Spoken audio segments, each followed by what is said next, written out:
За яркими впечатлениями на историческую родину. Осетины из разных уголков страны съехались в республику на этнолагерь «Аланский след». Его проводят с 2015 года. Организовывают мероприятия в Министерстве по вопросам национальных отношений. Программа «Ребята» обширная. Посещение Национального музея, занятия по осетинскому языку, экскурсии в живописные места Северной Осетии и не только. О впечатлениях и эмоциях в материале Зарины Газаевой.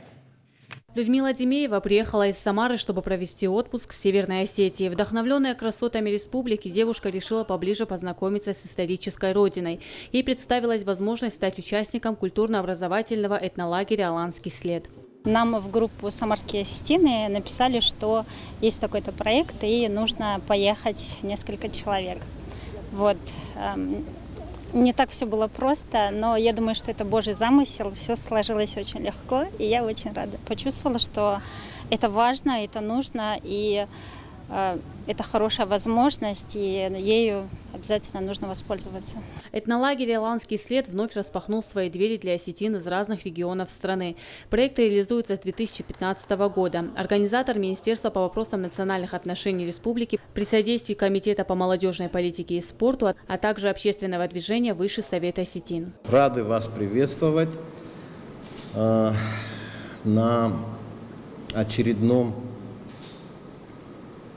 проекте этнолагеря «Аланский след».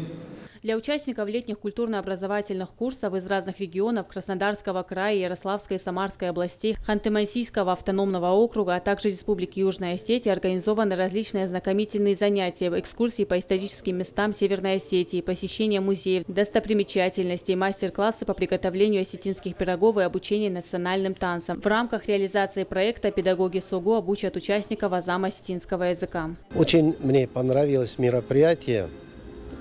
Вовремя актуальное сделано. Единственное, вот, к сожалению, пандемия вносит свои коррективы.